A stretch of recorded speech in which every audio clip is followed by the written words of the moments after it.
Welcome to T-SAT. ధ్వనికి సంబంధించిన అంశాలు చూస్తూ ఉన్నాం. ఈ వీడియోలో ధ్వనికి సంబంధించినటువంటి మరికొన్ని ప్రాథమిక అంశాలతో పాటుగా ఎగ్జామినేషన్ పాయింట్ ఆఫ్ వ్యూలో కీలకమైనటువంటి అంశాల గురించి తెలుసుకునే ప్రయత్నం చేద్దాం. సో ఇక్కడ ధ్వనికి సంబంధించినటువంటి వేగాన్ని గణించినటువంటి శాస్త్రవేత్తలలో మనకు న్యూటన్ లాప్లాస్ గురించి మనం గత వీడియోలో తెలుసుకున్నాం. మరి ధ్వని వేగానికి సంబంధించినటువంటి అంశాలు వేటి మీద ఆధారపడతాయి అనేటటువంటి కోణంలో ఉష్ణోగ్రత మీద కావచ్చు, అదేవిధంగా గాలిలో తేమ మీద కూడా ఆధారపడుతుందని చెప్పేసి చెప్పుకున్నాం.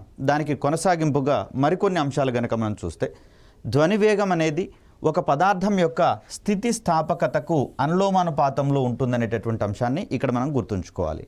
సో ఘన పదార్థాలలో అయితేనేమో యంగు గుణకం మీద ఆధారపడి ఉంటుందని చెప్పేసి అనుకున్నాం.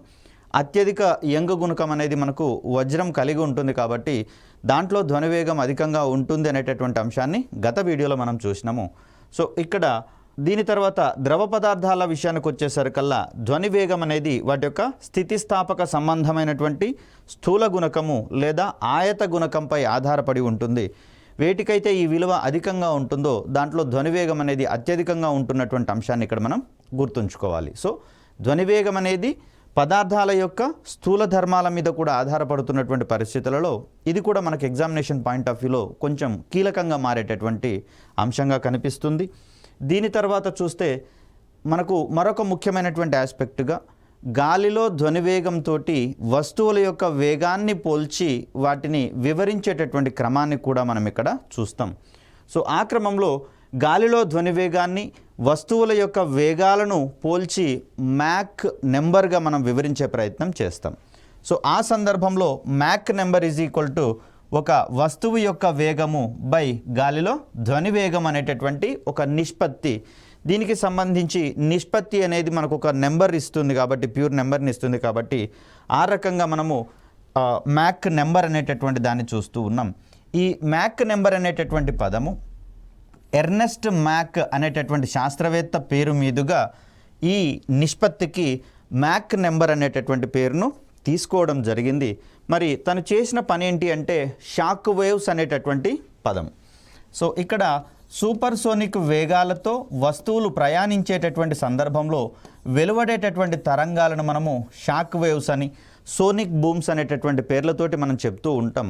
మరి ఆ సందర్భంలో షాక్ వేవ్స్ వల్ల ఎలాంటి దుష్ప్రయోజనాలు ఉన్నాయి, వాటి యొక్క దుష్ప్రభావాల మీద కృషి చేసినటువంటి వ్యక్తిగా, పరిశోధన చేసినటువంటి వ్యక్తిగా ఎర్నెస్ట్ మ్యాక్ మనకు కనిపిస్తూ ఉన్నాడు. కాబట్టి ఈ ధ్వనిని పోల్చేటటువంటి విషయంలో ఆ నిష్పత్తికి తన యొక్క పేరును అందించడం అనేది జరిగింది. సో ఇక్కడ వస్తువు వేగము బై గాలిలో ధ్వని వేగము, ఈ రెండిటి యొక్క నిష్పత్తిని మనం ఇక్కడ మ్యాక్ నెంబర్గా చెప్పుకుంటూ ఉన్నాం. ఈ సందర్భంలో మనకు 3 రకాలైనటువంటి విలువలు ఇక్కడ మనకు వచ్చేటటువంటి అవకాశం ఉంది. సో నిష్పత్తి విషయానికి వచ్చేసరికల్లా మనకు అది 1కి సమానమయ్యే అవకాశం అన్నా ఉంది, లేదా 1 కంటే తక్కువ అయ్యే అవకాశం అన్నా ఉంది, లేదా గ్రేటర్ దాన్ 1 అయ్యేటటువంటి అవకాశం కూడా ఇక్కడ మనకు ఉంది. సో ఎప్పుడు 1 కంటే తక్కువ అవుతుంది, ఎప్పుడు 1తో సమానం అవుతుంది, ఎప్పుడు 1 కంటే ఆ నిష్పత్తి విలువ ఎక్కువ అవుతుంది అనేటటువంటి కోణాల మీద ఆధారపడి ఈ వాల్యూస్ని మనం ఎక్స్ప్లెయిన్ చేసేటటువంటి ప్రయత్నం చేస్తాం. సాధారణంగా చూడండి, మనకు లవము, హారం అనేటటువంటి 2 అంశాలు మనకి ఇక్కడ కనిపిస్తూ ఉన్నాయి. ఎప్పుడైతే లవం యొక్క విలువ తక్కువగా, హారం యొక్క విలువ ఎక్కువగా ఉన్నట్లయితే ఆ నిష్పత్తి యొక్క విలువ 1 కంటే తక్కువగా ఉంటుందని చెప్తాం. సో ఏ వస్తువు యొక్క మ్యాక్ నెంబర్ అయితే 1 కంటే తక్కువగా ఉంటుందో ఆ సందర్భంలో ఆ వస్తువు యొక్క వేగము గాలిలో ధ్వనివేగం కంటే తక్కువగా ఉంటుంది అనేది గుర్తుపెట్టుకోవాలి. సో ఇక్కడ లవం అనేది తక్కువగా ఉంటుంది, హారం అనేది అధిక విలువను కలిగి ఉంటుంది. సో ఇక్కడ మనకు తెలుసు గాలిలో ధ్వనివేగం అనేది 330 మీటర్స్ పర్ సెకండ్గా మనం గతంలో చెప్పుకున్నాం. కాబట్టి మరి ఆ సందర్భంలో ఈ స్పీడ్ కంటే తక్కువ వేగంతో ప్రయాణించేటటువంటి వస్తువుల యొక్క వేగాన్ని గనక మనం పోల్చినప్పుడు ఆయా వస్తువులకు ఉండేటటువంటి మ్యాక్ నెంబర్ని మనము <1 1 కంటే తక్కువగా ఉంటుంది అని చెప్పేసి చెప్తాం. సో మరొక సందర్భంలో ఇక్కడ నిష్పత్తి యొక్క విలువ 1కి సమానం అవుతుంది అని చెప్తున్నాం. అంటే లవం యొక్క విలువ, హారం యొక్క విలువ 2 సమానంగా ఉన్నప్పుడు ఆ నిష్పత్తి యొక్క విలువ 1కి సమానం అవుతుంది. కాబట్టి ఈ సందర్భంలో లవము హారము రెండూ కూడా సమానం కావాలి. అంటే దాని అర్థము ఆ వస్తువు యొక్క వేగము గాలిలో ధ్వని వేగానికి సమానమైతే దాని యొక్క మ్యాక్ నెంబర్ 1గా మనం కన్సిడర్ చేస్తాం. మరి ఈ సందర్భంలో వస్తువు యొక్క మ్యాక్ నెంబర్ 1 అంటే అర్థం ఏంటి అంటే ఆ వస్తువు గాలిలో ధ్వని వేగానికి సమానమైనటువంటి వేగంతో ప్రయాణించేటటువంటి ధర్మాన్ని కలిగి ఉంటుందని చెప్పేసి అని మనం ఇక్కడ అర్థం చేసుకోవాలి. ఇక్కడ గ్రేటర్ దాన్ 1 అంటే 1 కంటే ఎక్కువ ఎప్పుడు ఉంటుంది అంటే హారము కంటే లవం యొక్క విలువ ఎక్కువ ఉందనుకోండి. అలాంటి సందర్భాలలో ఆ నిష్పత్తి యొక్క మ్యాక్ నెంబర్ 1 కంటే ఎక్కువగా ఉండే అవకాశం ఉంది. కాబట్టి ఈ సందర్భంలో చూస్తే వస్తువు అనేది గాలిలో ధ్వని వేగానికంటే అధికమైనటువంటి వేగము లేదా గాలిలో ధ్వని వేగానికి మించిన వేగంతో ప్రయాణిస్తుందని చెప్పేసి అర్థం వస్తుంది. మరి ఏ వస్తువులు ఆ ప్రయాణాలు చేసేటటువంటి అవకాశాలు ఉన్నాయి అంటే గాలిలో ధ్వని వేగంతో సమానమైన వేగంతో పోయే అవకాశాలు ఉన్నాయి, తక్కువ వేగంతో ప్రయాణించేటటువంటి అవకాశం ఉంది, అధిక వేగాలతోటి ప్రయాణించేటటువంటి అవకాశాలు ఉన్నాయి. అదేవిధంగా వాటికి సంబంధించి కొన్ని పేర్లు కూడా మనం పెట్టుకున్నటువంటి పరిస్థితులలో మొదటగా మనం మ్యాక్ నెంబర్ని పరిచయం చేసుకున్నాం. మ్యాక్ నెంబర్కి సంబంధించి 3 కేసెస్, 1 కంటే తక్కువ విలువ అయ్యేటటువంటి సందర్భము, 1కి సమానం అయ్యేటటువంటి సందర్భము, 1 కంటే అధికమయ్యేటటువంటి సందర్భాల గురించి మనం మాట్లాడుకున్నాం. మరి ఇప్పుడు ఇంకొంచెం డీటెయిల్గా వాటి గురించి తెలుసుకునేటటువంటి ప్రయత్నం చేద్దాం. సో మొదటగా మనము మ్యాక్ నెంబర్, మ్యాక్ సంఖ్య లెస్ దాన్ 1 అన్నాం కదా, దానికి సంబంధించినటువంటి సిచ్యువేషన్గా దీన్ని మనం చూస్తాం. సో అలాంటి వేగాలను మనము సబ్ సోనిక్ వేగాలు అని చెప్తాం. అంటే ఏ వస్తువు యొక్క మ్యాక్ నెంబర్ అయితే 1 కంటే తక్కువగా ఉంటుందో ఆ వస్తువుల యొక్క వేగాలను మనం ఇక్కడ సబ్ సోనిక్ వేగాలుగా చెప్తాం. సో మ్యాక్ సంఖ్య 1 కన్నా తక్కువగా ఉండేటటువంటి వస్తువుల యొక్క వేగంగా దీన్ని మనం చెప్తాం. మరో రకంగా ఈ వస్తువులు గాలిలో ధ్వని వేగం కన్నా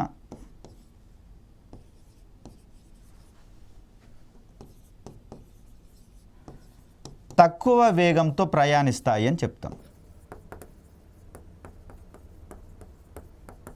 వస్తువులు గాలిలో ధ్వని వేగం కంటే తక్కువ వేగంతో ప్రయాణించేటటువంటి సందర్భాన్ని మనం సబ్సోనిక్ వేగానికి సంబంధించిన అంశంగా చూస్తూ ఉన్నాం. ఇక సోనిక్ వేగము అంటే మ్యాక్ సంఖ్య 1కి సమానమయ్యేటటువంటి సందర్భాన్ని మనం సోనిక్ వేగంగా మనం చెప్తున్నాం. అంటే ఈ సందర్భంలో ఆ వస్తువు గాలిలో ధ్వని వేగానికి సమానమైనటువంటి వేగంతో ప్రయాణిస్తుంది. సో ఆ సందర్భంలో గాలిలో ధ్వని వేగము మరియు వస్తువు యొక్క వేగాలు రెండూ సమానం కాబట్టి నిష్పత్తి విలువ 1 అని చెప్పుకున్నాం. కాబట్టి ఆ సందర్భంలో వస్తువు యొక్క వేగాన్ని మనము సోనిక్ వేగంతో చెప్తాం. సో సబ్సోనిక్ వేగాలతోటి ఏ వస్తువులు లేదా వాహనాలు ప్రయాణిస్తాయి అంటే మనకు తెలిసినటువంటి అన్ని వాహనాలు, మనం వాడుతున్నటువంటి వాహనాలన్నీ కూడా సబ్సోనిక్ వేగాలతో ప్రయాణిస్తాయి అని చెప్పేసి అనుకుంటాం. సో సోనిక్ వేగాలతోటి పెద్దగా అంటే మానవాళికి జనరల్గా యూజ్ అయ్యేటటువంటి వెహికల్స్ పెద్దగా లేవు. కానీ అత్యధికమైనటువంటి ఆదరణ పొందినటువంటి అంశాలుగా మనకి ఇక్కడ సూపర్ సోనిక్ వేగాలు అనేవి కనిపిస్తూ ఉంటాయి. మోస్ట్ ప్రాబబ్లీ వీటిని జెట్ విమానాల విషయంలో కావచ్చు, జలాంతర్గాముల విషయంలో కావచ్చు, అదేవిధంగా విమానాల విషయంలో కావచ్చు, క్షిపణుల విషయంలో వీటిని వాడేటటువంటి ప్రయత్నం చేస్తాం. కానీ సాధారణ అవసరాల కోసం వాడేటటువంటి వెహికల్స్కి ఈ వేగాలను ఆపాదించేటటువంటి ప్రయత్నం చేయము. వాటినే మనము సూపర్ సోనిక్ వేగాలుగా మనం చెప్తాం. సో ఇక్కడ సూపర్ సోనిక్ వేగాలకు సంబంధించి చూస్తే వీటి యొక్క మ్యాక్ సంఖ్య 1 నుంచి 5 మధ్యలో ఉంటుంది. అంటే దాని అర్థం 1 కంటే ఎక్కువగా ఉంటుందనేది మనం ఇక్కడ అర్థం చేసుకోవాలి. మోరోవర్ ఇవి గాలిలో ధ్వని వేగం కన్నా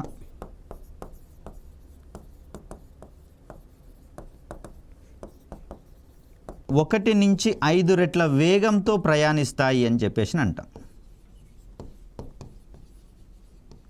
సో ఈ వస్తువులు అంటే సూపర్ సోనిక్ వేగాలను కలిగి ఉన్నటువంటి వస్తువులు గాలిలో ధ్వని వేగం కంటే కూడా 1 నుంచి 5 రెట్ల వేగంతో ప్రయాణిస్తాయని చెప్పేసి చెప్పుకుంటాం. సో భారత్ రూపొందిస్తున్నటువంటి బ్రహ్మోస్ వంటి క్షిపణులు మనకు సూపర్ సోనిక్ వేగాలతో ప్రయాణించేటటువంటి వస్తువులుగా మనకు కనిపిస్తూ ఉన్నాయి. మోస్ట్ ప్రాబబ్లీ క్షిపణుల విషయంలో సూపర్సోనిక్ వేగాలను అందుకునేటటువంటి ప్రయత్నం చేస్తున్నాం. ఎందుకంటే గాలిలో ధ్వని వేగానికంటే మించినటువంటి వేగాలతో ప్రయాణిస్తాయి కాబట్టి కన్ను మూసి తెరిచేంత లోపల లక్ష్యాల మీద పడి వాటిని నాశనం చేసేటటువంటి గుణాన్ని బ్రహ్మోస్ లాంటి క్షిపణులు కలిగి ఉంటాయి. ఎంత ఎక్కువ వేగంతో ప్రయాణిస్తే రాడార్లకు అంత తక్కువగా చిక్కేటటువంటి అవకాశం ఉంటుంది. కాబట్టి రాడార్ వ్యవస్థలకు చిక్కకుండా ప్రయాణించేటటువంటి క్షిపణులను మనము సూపర్సోనిక్ వేగాల వద్ద తయారు చేసేటటువంటి ప్రయత్నం చేస్తాం. సో నెక్స్ట్ మనం చూడాల్సింది సూపర్సోనిక్ వేగం తర్వాత ఇక్కడ మ్యాక్ నెంబర్ 1 కంటే అధికం అంటున్నాం కాబట్టి ఆ కేసులోనే వీటిని కూడా మనం చూడాల్సి వస్తుంది. సో 1 నుంచి 5 రెట్ల వేగంతో గనక ప్రయాణిస్తే వస్తువు గాలిలో ధ్వని వేగం కంటే ఆ వస్తువులు మనం సూపర్సోనిక్ వేగాల వద్ద ప్రయాణించే వస్తువులుగా మనం చెప్పినాము. ఇక్కడ హైపర్సోనిక్ వేగాలు అనేవి వీటి యొక్క మ్యాక్ నెంబర్ 5 నుంచి 10 వరకు ఉంటుంది. అంటే ఇక్కడ మ్యాక్ నెంబర్ అక్కడ నిష్పత్తి అనేటటువంటి విలువ మనకు 5 నుంచి 10 మధ్యలో గనక ఉంటే దాన్ని మనం హైపర్సోనిక్ వేగాలతో ప్రయాణించేటటువంటి వస్తువులుగా మనం చెప్తాం. బ్రహ్మోస్ యొక్క వేగాన్ని మరింతగా పెంచేటటువంటి అంశాల కోసం మనం చూస్తూ ఉన్నాం. అదేవిధంగా ఈ మధ్యకాలంలో స్పేస్ సెక్టార్లో మనము రీయూజబుల్ లాంచ్ వెహికల్ సాంకేతికతల కోసం కూడా ప్రయత్నం చేస్తున్నటువంటి పరిస్థితులలో ఈ సాంకేతికతల దగ్గర మనం హైపర్సోనిక్ వేగాలను అందుకునేటటువంటి ప్రయత్నం చేస్తూ ఉన్నాం. అందుకు అనుకూలమైనటువంటి టెక్నాలజీని అడాప్ట్ చేసుకునేటటువంటి కోణంలో శాస్త్రవేత్తలు కృషి చేస్తూ ఉన్నారు. సో దీని తర్వాత మనం చూడాల్సినటువంటిది హైపర్సోనిక్ వేగాలు. మరి ఇక్కడ మ్యాక్ సంఖ్య అనేది 10 కంటే అధికంగా ఉన్నట్లయితే దాన్ని మనం హైపర్సోనిక్ వేగాలతో ప్రయాణించేటటువంటి వస్తువులుగా మనం చెప్తాం. సాధారణంగా ఈ వస్తువులు గాలిలో ధ్వని వేగం కంటే 10 రెట్లకు మించిన వేగంతో ప్రయాణించేటటువంటి ప్రయత్నం చేస్తాయి. కోర్స్ హైపర్సోనిక్ వేగాల వరకు మనం రీచ్ అయ్యేటటువంటి ప్రయత్నం చేశాం, కొంతవరకు సఫలం కూడా అవ్వడం జరిగింది. తర్వాత మనం హైపర్సోనిక్ వేగాలకు వెళ్ళేటటువంటి అవకాశాల కోసం ప్రయత్నాలు జరుగుతూ ఉన్నాయి. సో ఇలా మనకు 3 కేసెస్ విషయంలో మనకు మ్యాక్ నెంబర్కి సంబంధించి మనం చూస్తూ ఉన్నాం. సో ఇది <1 అయితే దీన్ని మనం సబ్సోనిక్ వేగాలుగా చెప్పినాం. =1 అనుకున్నప్పుడు దీన్ని మనం సోనిక్ వేగాలుగా వివరించినాం. సో >1 ఉన్నటువంటి సందర్భాలలో మనము 3 రకాలైనటువంటి సిచ్యువేషన్స్ గురించి మాట్లాడుకున్నాము. సూపర్ సోనిక్, అదేవిధంగా hypersonic, next one hypersonic. So ఇలా మనకు కాన్ఫిగర్ చేసుకుంటే రివిజన్ చేసేటప్పుడు మనకు చాలా ఈజీగా ఉంటుంది. సో ఇక్కడ మనకు అసర్షన్ రీజనింగ్ టైప్ క్వశ్చన్స్ పడేందుకు అవకాశం ఉంది, లేదా match the type of questions కూడా మనం ఎక్స్పెక్ట్ చేసేటటువంటి అవకాశం ఉంది. కాబట్టి ఈ రకమైనటువంటి అండర్స్టాండింగ్తో మనం ముందుకు వెళ్ళాల్సినటువంటి అవసరం ఉంది. ఇక దీని తర్వాత చూస్తే మనకు సూపర్సోనిక్ వేగాలతో ప్రయాణించేటటువంటి జెట్ విమానాలు ఏర్పరిచేటటువంటి శక్తివంతమైనటువంటి తరంగాలను షాక్ వేవ్స్ అని పిలుస్తాం. దీని మీద పరిశోధన చేసినటువంటి శాస్త్రవేత్తగా మనము ఎర్నెస్ట్ మ్యాక్ గురించి మాట్లాడుకున్నాం. సో ఈ శాస్త్రవేత్త యొక్క కృషి ఫలితంగానే మ్యాక్ నెంబర్ అనేటటువంటిది ఉనికిలోకి రావడం అనేది జరిగింది. సో ఈ సందర్భంలో వెలువడేటటువంటి ధ్వని ఏదైతే ఉందో ఆ ధ్వనిని మనము సోనిక్ బూమ్ అని చెప్పేసి అంటాం. సో జెట్ విమానాలు ప్రయాణించేటటువంటి వేగాలు సూపర్సోనిక్ వేగాలు. ఈ సందర్భంలో వెలువడేటటువంటి తరంగాలు, ధ్వని తరంగాలు ఏవైతే ఉన్నాయో ఆ తరంగాలను మనం ఇక్కడ షాక్ వేవ్స్గా మనం చెప్తూ ఉన్నాం. ఈ సందర్భంలో వెలువడేటటువంటి ఆ ధ్వని సోనిక్ బూమ్ అనేటటువంటి పేరుతోటి వెలువడుతుంది. మనకు వాహనము ఎక్కడో దూరంలో చిన్నగా కనిపిస్తూ ఉన్నా కూడా ఆ శబ్దం మనకు ఒక హోరు మాదిరిగా కనిపిస్తూ ఉంది చూడండి, వినిపిస్తూ ఉంటుంది. అలాంటి సందర్భంలో దాన్ని మనం సోనిక్ బూమ్గా చెప్తాం. ఇక దీని తర్వాత విమానాశ్రయాలలో విమానాలు వెలువరించేటటువంటి సోనిక్ బూమ్ ఏదైతే ఉందో ఈ సోనిక్ బూమ్కి అనునాద ప్రక్రియ గురించి మనం మాట్లాడుకున్నాం, రెజోనెన్స్ అన్నాం. సో ఈ రెజోనెన్స్ ప్రక్రియ కనుక తోడైనట్లయితే, అంటే ఇక్కడ విమానం అనేది సోనిక్ బూమ్ని వెలువరిస్తూ ఉంది, దీనికి అనుగుణంగా మన ఇళ్లలో ఉన్నటువంటి వస్తువులు కనుక కంపించినట్లయితే దాన్ని మనం అనునాదం అంటున్నాం కదా. ఆ సందర్భంలో ఇళ్లలో ఉన్నటువంటి అక్కడ ఎయిర్పోర్టుకి పరిసరాలలో ఉన్నటువంటి ఇళ్లలో ఉన్న కిటికీల అద్దాలు కంపనం చెందడం ద్వారా వాటి యొక్క సహజ పౌనఃపున్యానికి మించినటువంటి పౌనఃపున్యంతో కనుక అవి కంపించినట్లయితే దెబ్బతినేటందుకు అవకాశం ఉంది. సో దీనికి కారణమైనటువంటిది ఈ విమానాల నుంచి వెలువడేటటువంటి సోనిక్ బూమ్ అనేది కారణము. దానికి అడిషనల్గా జోడవుతున్నది ఏంటిది అంటే మనకి ఇక్కడ అనునాదం అనేటటువంటి ప్రక్రియ యాడ్ కావడం జరుగుతుంది. ఫలితంగా మనం ఏం చేయాల్సినటువంటి అవసరం లేకుండానే ఇళ్ళ కిటికీలు కావచ్చు, ఇతరత్ర సున్నితమైనటువంటి గ్లాస్ పరికరాలన్నీ కూడా వాటంతట అవే దెబ్బతినేటందుకు అవకాశం ఉంది. కారణం సోనిక్ బూమ్ అనేది ఇక్కడ మనం రీజన్, దానితో పాటుగా అనునాద ప్రక్రియ. సో ఇక్కడ ఒక్క సోనిక్ బూమ్తో మాత్రమే ఇది పాసిబుల్ అవ్వదు, దానికి అనునాదం కూడా తోడైనప్పుడు మాత్రమే ఈ పరిస్థితి వస్తుంది. కాబట్టి ఈ క్లిష్టమైనటువంటి సెన్సిటివ్ పదజాలాలతోటే మనకు క్వశ్చన్స్ యొక్క వేరియేషన్స్ పడేందుకు అవకాశం ఉంది. కాబట్టి జాగ్రత్తగా దీన్ని మనం అర్థం చేసుకోవాల్సినటువంటి అవసరం ఉంది. నెక్స్ట్ చూస్తే రైట్, సూపర్సోనిక్ వేగాలతో ప్రయాణించేటటువంటి యుద్ధ నౌకలు కావచ్చు, జలాంతర్గాములు కావచ్చు. గాలిలో ప్రయాణించేవేమో సోనిక్ వేవ్స్ని, షాక్ వేవ్స్ని, సోనిక్ బూమ్స్ని అవి వెలువరిస్తే, ఇక్కడ నీటి మీద కానీ నీటిలో కానీ ప్రయాణించేటటువంటి వస్తువులు లేదా వాహనాలు మనకిక్కడ బౌ వేవ్స్ అనేటటువంటి వాటిని విడుదల చేసేటటువంటి ప్రయత్నం చేస్తాయి. సో ఇలా ఈ వేరియేషన్ మనం గుర్తుపెట్టుకోవాల్సి వస్తుంది. ఇక దీని తర్వాత చూస్తే మనకు ధ్వని లక్షణాలకు సంబంధించినటువంటి అంశాలు. సో ధ్వనికి సంబంధించినటువంటి లక్షణాలను గనక మనం చూస్తే ధ్వని తీవ్రత అనేది ఒకటి, దీని తర్వాత నాదగుణము, ఇంకొకటి స్థాయి లేదా కీచుదనము అనేటటువంటి అంశాలుగా మనం చూస్తాం. సో ఏంటివి ఇవి, వీటికి సంబంధించినటువంటి డిఫరెన్సెస్ ఏంటి అనేటటువంటి కోణంలో కూడా క్వశ్చన్స్ ఎక్స్పెక్ట్ చేసేందుకు అవకాశం ఉంది. కాబట్టి ధ్వని తీవ్రత, దీన్నే మనము ఇంటెన్సిటీ ఆర్ లౌడ్నెస్ ఆఫ్ సౌండ్గా చెప్తాం. కొంతమంది మాట్లాడుతూ ఉంటే చూడండి, చెవులకు కాస్త ఇరిటేషన్ అనిపించి చెవులు మూసుకునేటటువంటి ప్రయత్నం చేస్తాం. అదే కొంతమంది కనుక మాట్లాడుతూ ఉన్నట్లయితే వినసొంపుగా ఉంటూ ఎక్కువసేపు వినడానికి మనం ఇంట్రెస్ట్ చూపిస్తూ ఉంటాం. మరి దానికి కారణమయ్యేటటువంటి అంశంగా మనము ధ్వని తీవ్రతను గురించి పేర్కొనాల్సి వస్తుంది. మరి ధ్వని తీవ్రత అంటే ఏంటో ఒకసారి గమనిస్తే, ధ్వని తరంగాలు ప్రమాణ వైశాల్యం గల ప్రదేశానికి లంబంగా బదిలీ చేసేటటువంటి శక్తి పరిమాణాన్ని మనం ధ్వని తీవ్రత అంటాం. ఇక్కడ ధ్వని కూడా ఒక రకమైనటువంటి శక్తి స్వరూపం అని మనం ఫస్ట్ క్లాస్లోనే స్టార్టింగ్లోనే చెప్పుకున్నాం. కాబట్టి ఆ సందర్భంలో అది ఎంత ప్రమాణ వైశాల్యం మీద లంబంగా ఎంత శక్తి పరిమాణాన్ని బదిలీ చేస్తుందో దాన్నే మనం ధ్వని తీవ్రతగా మనం చెప్తాం. సో ఈ సందర్భంలో ధ్వని తీవ్రత అనేది ధ్వని యొక్క కంపన పరిమితి వర్గానికి అనులోమానుపాతంలో ఉంటుంది అని చెప్పేసి చెప్తాం. సో ఇక్కడ ధ్వని తీవ్రత ఇంటెన్సిటీని ఐగా చూపిస్తే, కంపన పరిమితిని ఏగా మనం చూపిస్తే, I is directly proportional to A square అనేటటువంటి అంశంగా దీన్ని మనం చూస్తాం. అంటే కంపన పరిమితి అధికంగా ఉన్నట్లయితే ధ్వని తీవ్రత కూడా పెరుగుతుంది అనేటటువంటి కోణాన్ని ఇక్కడ మనం చూడాలి. సో అలా మనం దీన్ని అర్థం చేసుకుంటాం. ధ్వని తీవ్రతకు సంబంధించినటువంటి ప్రమాణాలను కనుక మనం చూస్తే డెసిబెల్, అంటే బెల్లో 10వ వంతుని మనం ఇక్కడ డెసిబెల్ అంటాం.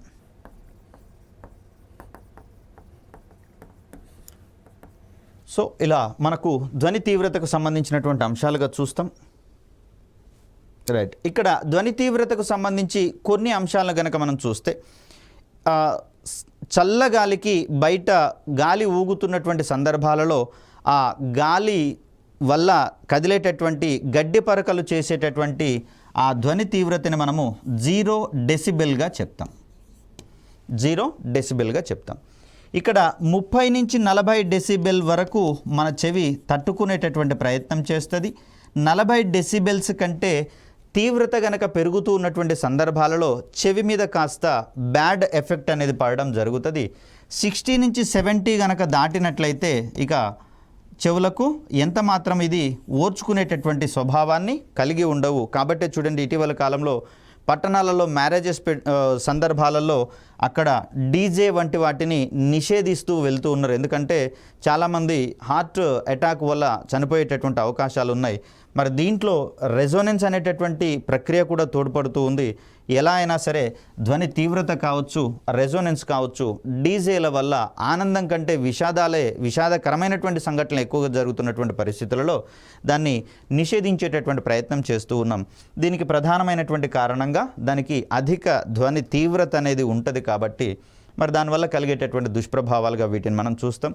అదేవిధంగా పట్టణాలలో రణగొణ ధ్వనులు కూడా ఎక్కువగా ఉంటున్నటువంటి సందర్భాలలో ప్రజలు కాస్త మానసికంగా అశాంతికి లోనయ్యేటటువంటి సందర్భాలు కూడా ఎదురవుతూ ఉన్నాయి.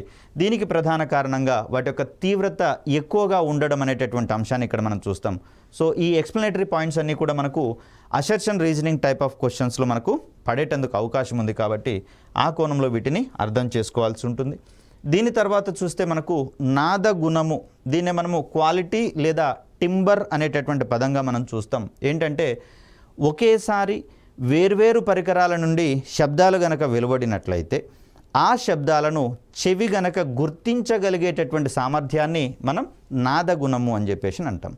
ఫర్ సపోజ్ మనకు సంగీత కచేరీల సమయాల్లో చూడండి, రకరకాల వాయిద్య పరికరాలను అక్కడ గాత్రగాడు పాడుతూ ఉన్నటువంటి సందర్భంలో వాటిని ప్లే చేయడం అనేది జరుగుతుంది. మరి ఈ సందర్భంలో ఆసక్తి ఉన్నటువంటి వ్యక్తులైతే దాంట్లో ఏ ఏ రకాలైనటువంటి ఇన్స్ట్రుమెంట్స్ని వాయిస్తున్నారు, వినియోగిస్తున్నారు అనేటటువంటి కోణంలో వారు ఆ శబ్దాలను గనక గుర్తించి ఇన్స్ట్రుమెంట్స్ గురించి గనక చెప్పగలిగితే దాన్ని మనం నాద గుణానికి సంబంధించినటువంటి అంశంగా చూస్తాం.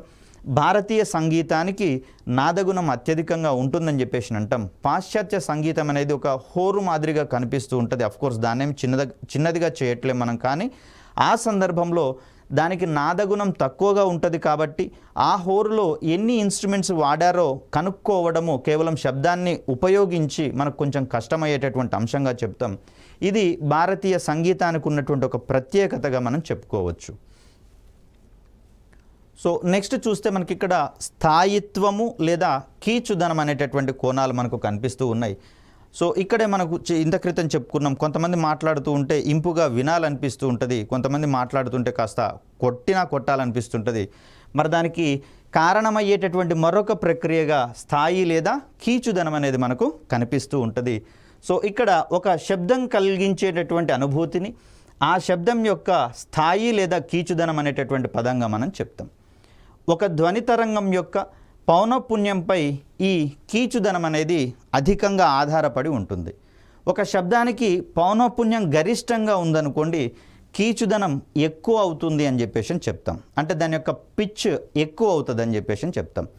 పిచ్ అధికంగా ఉన్నటువంటి సందర్భాలలో ఆ పిచ్ దేనివల్ల వస్తుంది ఎక్కువగా అంటే అది చేసేటటువంటి కంపనాల సంఖ్య పెరుగుతూ ఉండడం వల్ల పిచ్ అనేది పెరుగుతుంది. దానివల్ల స్థాయి లేదా కీచుదనం అనేది పెరుగుతుందని చెప్పేసి అనుకున్నాం. కాబట్టి అధిక పౌనఃపున్యం ఉన్నటువంటి శబ్దాలన్నీ కూడా మనకు కాస్త ఇరిటేషన్ని కలిగించేటటువంటి శబ్దాలుగా మనం చూస్తాం. సో ఇక్కడ చూస్తే కంపన పరిమితి యొక్క ప్రభావం అనేది ఇక్కడ మనకు పిచ్ మీద ఉండదు, కేవలం పౌనఃపున్యం యొక్క ప్రభావం మాత్రమే పిచ్ మీద ఉంటుంది. పౌనఃపున్యం పెరుగుతూ ఉన్న కొద్దీ మనకు కీచుదనం అనేది పెరుగుతుంది. సో రాత్రి వేళల్లో గమనించండి, ఒక దోమ, ఇది మనకు కలిగించేటటువంటి డిస్టర్బెన్స్ మామూలుగా ఉండదు. అన్ని శబ్దాల కంటే కూడా ఎక్కువగా దోమ చేసేటటువంటి రొద మాత్రమే మనకు ఎక్కువగా వినిపించేటటువంటి అవకాశం ఉంది. దీనికి కారణం ఏంటంటే అది సెకన్కి దాని యొక్క రెక్కలను కదిలించేటటువంటి వేగం అనేది ఎక్కువగా ఉంటుంది. కాబట్టి ఆ సందర్భంలో దోమ రెక్కలు చేసేటటువంటి కంపనాల యొక్క సంఖ్య అధికంగా ఉంటుంది. దాన్నే మనం ఏమంటాం, పౌనఃపున్యం అధికంగా ఉంటుంది అని చెప్తాం. మరి పౌనఃపున్యం అధికంగా ఉంటే మనం కీచుదనం అధికంగా ఉంటుంది. కీచుదనం అధికంగా ఉన్నటువంటి శబ్దాలను మనం కాస్త ఇరిటేషన్కి గురయ్యేటటువంటి అవకాశం ఉందని చెప్పేసి అనుకున్నాం. కాబట్టి మరి ఈ సందర్భంలో దోమ వెలువరించేటటువంటి రొద మనకు డిస్టర్బెన్స్ ఎక్కువగా కలిగిస్తుంది. దీనికి కారణం ఏంటి అంటే ఆ రెక్కలకు, అంటే రెక్కలు కదిలించేటటువంటి వేగం ఎక్కువ లేదా సంఖ్య ఎక్కువ, పౌనఃపున్యం ఎక్కువ, కీచుదనం ఎక్కువ అని చెప్పేసి చెప్తాం. సో అధిక పౌనఃపున్యము తక్కువ కంపన పరిమితి ఉన్నటువంటి సందర్భాలలో వీటిని మనం చూస్తాం. వీటితో పాటుగా చిన్నపిల్లల అరుపులు కావచ్చు. కాబట్టి చిన్నపిల్లలను ఒకసారి అడిగి చూడండి, ఎందుకు అలా అరుస్తున్నావు అంటే, నువ్వేదన్నా ఇవ్వాలంటే నేను అరిస్తేనే ఇస్తారు అని చెప్పేసి ఒక సమాధానం వాళ్ళు ఇవ్వడం అనేది జరుగుతుంది. సరే, ఎవరికి తెలియకపోతే నేనే ఉపాయం చెప్పినని చెప్పేసి అనుకోకూడదు. దీనికి బేసిక్ రీజన్ ఇదనమాట. ఎందుకంటే చాక్లెట్ కొనివ్వండి అని కానీ, ఐస్ క్రీమ్ కొనివ్వండి కానీ, వాళ్ళు చేసేటటువంటి గొడవలో ఏముంటుంది అంటే పౌనఃపున్యం అధికంగా ఉంటుంది. సో దట్ కీచుదనం అధికంగా ఉంటుంది. ఆ కీచుదనం వల్ల కలిగే ఇరిటేషన్ని తట్టుకోవడం కోసమైనా మనం వాళ్ళకు ఐస్ క్రీమ్ కానీ చాక్లెట్ కానీ కొనిచ్చేటటువంటి ప్రయత్నం చేస్తాం. మహిళా మనులు ఇక్కడ కొంచెం నన్ను అపార్థం చేసుకోవద్దు. వీరి యొక్క శబ్దాలు వెలువరించేటటువంటి క్రమంలో కూడా పౌనఃపున్యం అధికంగా ఉంటుందంటారు, కంపన పరిమితి తక్కువగా ఉంటుందని చెప్పేసి చెప్తారు. కాబట్టే కొన్ని విషయాలలో మగవారు వీరు ఏదన్నా మాట్లాడితే కఠోరంగా మాట్లాడితే ఎక్కువ పట్టించుకొని ఉదంతాలు ఎక్కువగా ఉన్నాయి. కారణం ఏంటంటే మహిళల యొక్క స్వరానికి ఉండేటటువంటి కీచుదనం అధికంగా ఉంటుంది, పిచ్ ఎక్కువగా ఉంటుంది. కాబట్టి ఒక అపవాదు ఉంది ఇక్కడ, పిచ్ లేస్తుందని చెప్పేసి అని దీనికి రీజన్గా దీన్ని మనం చెప్తాం. సో వీటన్నిటికీ అధిక పౌనఃపున్యం ఉంటుంది కాబట్టి స్థాయిత్వము లేదా కీచుదనం అనేది ఎక్కువగా ఉంటుంది. హై ఇంపాక్ట్ ఉండేటటువంటి అంశాలుగా వీటిని మనం చూస్తాం. సో మరి అధిక పౌనఃపున్యటువంటి శబ్దాల గురించి మనం మాట్లాడుకున్నాం. మరి తక్కువ పౌనఃపున్యం ఉన్నటువంటి శబ్దాల గురించి కనుక మనం మాట్లాడుకుంటే లేదా తక్కువ కీచుదనం ఉన్నటువంటి శబ్దాలు, ఇది సింహం యొక్క సింహనాదం అంటాం చూడండి, సింహ గర్జన.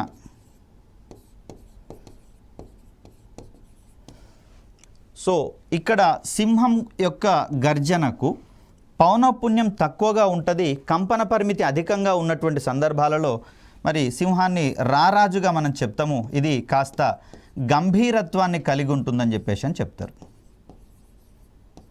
దీనితో పాటుగా మగవారి గొంతును కూడా గమనించండి,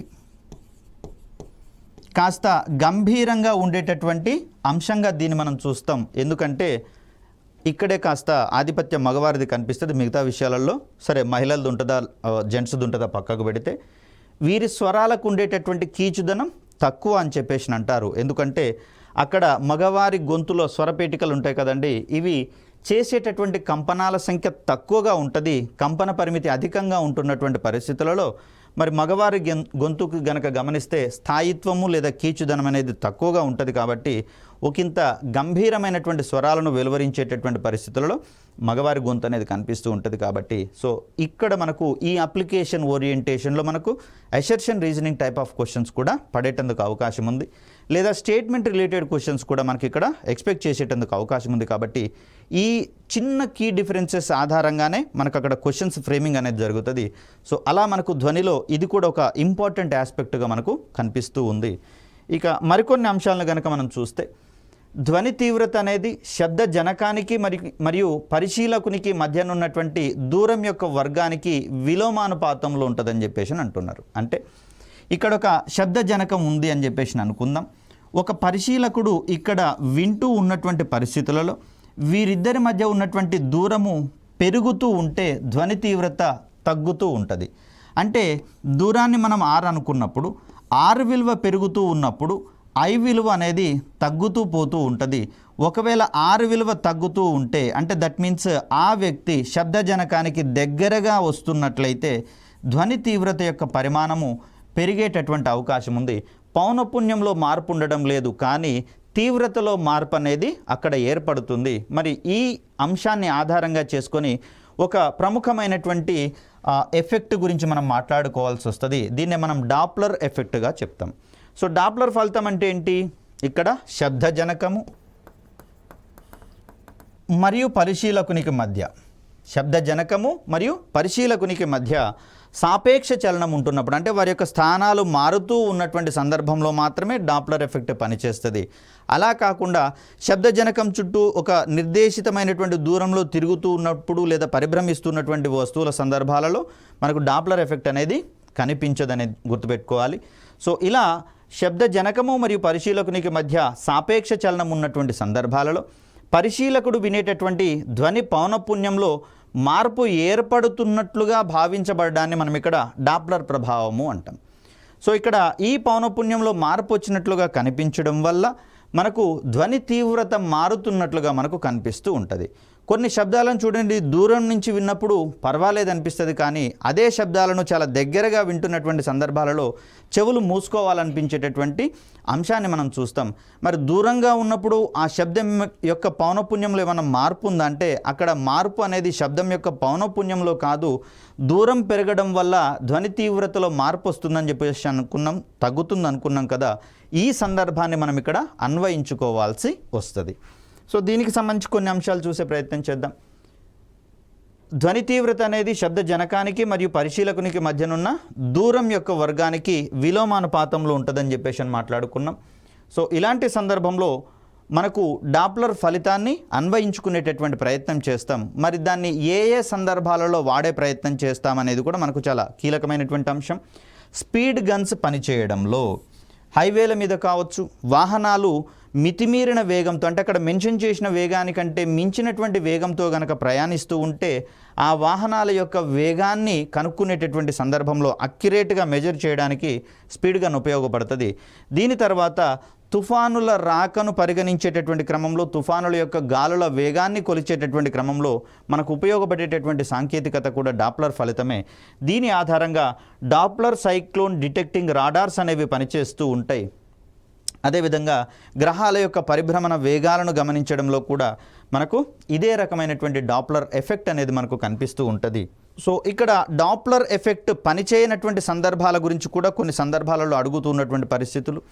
ఇక్కడ ఏదైనా ఒక స్టేషన్లో, బస్ స్టేషన్ కావచ్చు, రైల్వే స్టేషన్లో కావచ్చు, ఒక వ్యక్తి వెయిట్ చేస్తున్నటువంటి సందర్భంలో తనను సమీపిస్తున్నప్పుడు, ఆ వాహనాలు సమీపిస్తున్నప్పుడు అవి వెలువరించేటటువంటి శబ్దం యొక్క పౌనఃపున్యము లేదా ఇక్కడ తీవ్రత అనేది పెరుగుతూ ఉన్నట్లుగా అనిపిస్తుంది. తన నుంచి దూరంగా వెళ్తున్నటువంటి సందర్భంలో ఆ ధ్వని యొక్క తీవ్రత తగ్గుతూ ఉన్నట్లుగా అనిపిస్తుంది. అంత మాత్రం చేత ఈ వస్తువులు కావచ్చు, ట్రైన్స్ కావచ్చు, వాహనాలు కావచ్చు, వెలువరించే శబ్ద పౌనఃపున్యంలో మార్పు ఉండదు. కానీ తన నుంచి దగ్గరగా లేదా దూరంగా వెళ్తున్నప్పుడు మాత్రం ఆ ధ్వని యొక్క తీవ్రతలో మార్పు వస్తుందని చెప్పేసి అంటాం.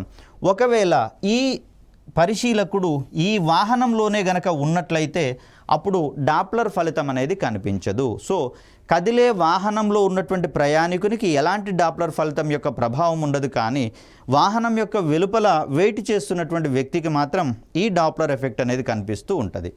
అదేవిధంగా సర్కస్లో గనక మనం గమనిస్తే, ఇక్కడ సర్కస్లో ఒక వాహనాన్ని గుండ్రంగా తిప్పుతూ ఉంటారు, మధ్యలో ఒక పరిశీలకుడు ఉంటాడు.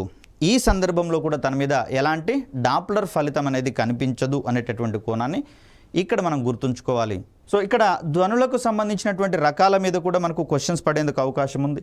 సో దీన్ని జనరల్గా వివరించుకునేటటువంటి ప్రయత్నం చేద్దాం. సో ఒక నెంబర్ లైన్ని గనక మనం తీసుకుంటే, సో దీంట్లో ధ్వని యొక్క పౌనఃపున్యాలను హెడ్జ్లో కొలుస్తామని చెప్పేసి అనుకున్నప్పుడు 20 హెడ్జ్ అనేటటువంటి దాన్ని, అదేవిధంగా 20,000 హెడ్జ్, దీన్నే కొన్ని సందర్భాల్లో 20K హెడ్జ్ అనేటటువంటి పదంగా కూడా చెప్తారు. అంటే 20 కిలో హెడ్జ్ అని, కిలో అంటే 1000 కాబట్టి ఈ సందర్భంలో మనం 20,000 హెడ్జ్గా మనం చూస్తాం. సో ఇక్కడ జాగ్రత్తగా గమనిస్తే మానవుని యొక్క చెవి అనేది కేవలము ఈ 20 హెడ్జ్ నుంచి 20,000 హెడ్జ్ మధ్యలో ఉన్నటువంటి పౌనఃపున్యాలను మాత్రమే గ్రహించేటటువంటి ప్రయత్నం చేస్తుంది. కాబట్టి దీన్ని మనము శ్రవ్య అవధి అనేటటువంటి పేరుతోటి చెప్తాం. ఆడిబుల్ రేంజ్ అంటాం దీన్ని. సో ఇక్కడ 20 హెడ్జ్ కంటే తక్కువ ఉన్నటువంటి ఈ ధ్వనులను మనము పరశ్రావ్యాలు అంటాం. వీటిని మనం ఇన్ఫ్రాసోనిక్స్ అని చెప్తాం. సో 20,000 హెడ్జ్ కంటే అధికంగా ఉన్నటువంటి పౌనఃపున్యాలను మనము అల్ట్రాసోనిక్స్ అని, దీన్నే మనము అతిధ్వనులు అనేటటువంటి పేరుతోటి చెప్తాం. సో పరశ్రవ్యాలు కనుక మనం గమనిస్తే ప్రత్యేకమైనటువంటి సందర్భాలలో మాత్రమే పరశ్రవ్యాలు వెలువడేందుకు అవకాశం ఉంటుంది. ముఖ్యంగా భూకంపాలు సంభవించినటువంటి సందర్భాలలో, అదేవిధంగా అణుబాంబులు పేల్చినటువంటి సందర్భాలలో, భారీ వాహనాలు ప్రయాణించేటటువంటి సందర్భాలలో పరశ్రవ్యాలు వెలువడేందుకు అవకాశం ఉంది. వీటిని సరీసృపాలు అబ్జర్వ్ చేయగలవు. కాబట్టే చూడండి, భూకంపాలు వచ్చేటటువంటి సందర్భాలలో పాములు కావచ్చు, ఈ నేల బొరియలలో ఉండేటటువంటి ఎలుకలు లాంటివి విపరీతమైనటువంటి వేగాలతో అటు ఇటు తోచకుండా పరిగెత్తడం అనేది చూస్తూ ఉంటాం. ఆ సందర్భంలో సరీసృపాలు చేసేటటువంటి ఈ ఏమంటారు అసహజమైనటువంటి చర్యల వల్ల మనం భూకంపం వస్తుందని చెప్పేసి పసిగట్టవచ్చు. అదేవిధంగా ఏనుగుల వంటివి ఈ పరశ్రావ్యాలను ఉత్పత్తి చేయగలుగుతాయి మరియు రిసీవ్ కూడా చేయగలుగుతాయి, గ్రహించగలుగుతాయి అనేటటువంటి అంశాన్ని కూడా ఇక్కడ మనం చూడాలి. దీని తర్వాత అతిధ్వనుల విషయానికి వచ్చేసరికల్లా 20,000 హెడ్జ్ కంటే అధిక పౌనఃపున్యం ఉన్నటువంటి ధ్వనులను మనము అల్ట్రాసోనిక్స్ అతిధ్వనులుగా మనం చెప్తూ ఉన్నాం. ఇవి గబ్బిలాలు అనేటటువంటివి వీటిని ఉత్పత్తి చేయగలవు, అదేవిధంగా గ్రహించగలవు. దీని ఆధారంగానే గబ్బిలాలు రాత్రిపూట సంచరించేటటువంటి క్రమాన్ని మనం చూస్తాం. అదేవిధంగా ఆహారాన్ని సముపార్జించుకోవడంలో కూడా అతిధ్వనులను ఇవి ఉపయోగించుకుంటున్నాయి అనేటటువంటి అంశాన్ని ఇక్కడ మనం చూడాలి. దీనితో పాటుగా మనం చూస్తే అతిధ్వనులకు సంబంధించి సోనార్ అనేటటువంటి ప్రక్రియ, సౌండ్ నావిగేషన్ అండ్ రేంజింగ్ అనేటటువంటి ప్రక్రియలో మనము సముద్రాల యొక్క లోతులను గుర్తించడంలో, అదేవిధంగా సముద్రంలో మునిగిపోయినటువంటి పడవలను కానివ్వండి, ఓడలను కానివ్వండి గుర్తించేటటువంటి కోణంలో ఈ సాంకేతికతను వాడుతున్నామని చెప్పేసి అనుకున్నాం కదా. ఈ సందర్భంలో వాడేటటువంటి శబ్ద తరంగాలు మనం అతిధ్వనులుగా చెప్పుకోవాల్సి వస్తుంది. ఇక అతిధ్వనులను భారీ పరిమాణంలో ఉండేటటువంటి పాల వంటి వాటిలలోకి ఈ అతిధ్వనులను పంపించినట్లయితే అవి వాటి యొక్క ఉష్ణోగ్రతను పెంచేటటువంటి ప్రయత్నం చేస్తాయి. కాబట్టి మరి ఆ కోణంలో మనకు గాయాలు కలగకుండా, రక్తం కారకుండా శస్త్రచికిత్సలు చేసేటటువంటి కోణంలో కూడా, అంటే ఇప్పుడు కిడ్నీలో ఉన్నటువంటి రాళ్ళను పలగొట్టడంలో కూడా అతిధ్వనులను ఉపయోగించుకుంటూ వెళ్తూ ఉన్నాం. అఫ్కోర్స్ మానవుని యొక్క చెవి వాటిని గుర్తించలేకపోయినా కూడా వైద్య రంగంలో వాటి యొక్క ప్రయోజనాలు ఎన్నో ఉన్నటువంటి పరిస్థితులలో మరి ఈ అతిధ్వనులు వినియోగించేటటువంటి ప్రయత్నం చేస్తూ ఉన్నాం. ఇలా ధ్వని అనేటటువంటి పాఠ్యాంశాన్ని మనము సాధారణ అవగాహన కోసం దీన్ని ఉపయోగించుకున్నా కూడా దాంట్లో ఉన్నటువంటి సున్నితమైనటువంటి డిఫరెన్సెస్ ఆధారంగా మనం వీటిని క్వశ్చన్స్కి ఆన్సర్స్ చేసేటటువంటి కోణంలో ఇవి మనకు ఉపయోగపడేటటువంటి టాపిక్స్గా మనకు కనిపిస్తూ ఉన్నాయి. మరొక టాపిక్తో మీ ముందుకు వచ్చేటటువంటి ప్రయత్నం చేస్తాను. అప్పటి వరకు సెలవు. ధన్యవాదాలు.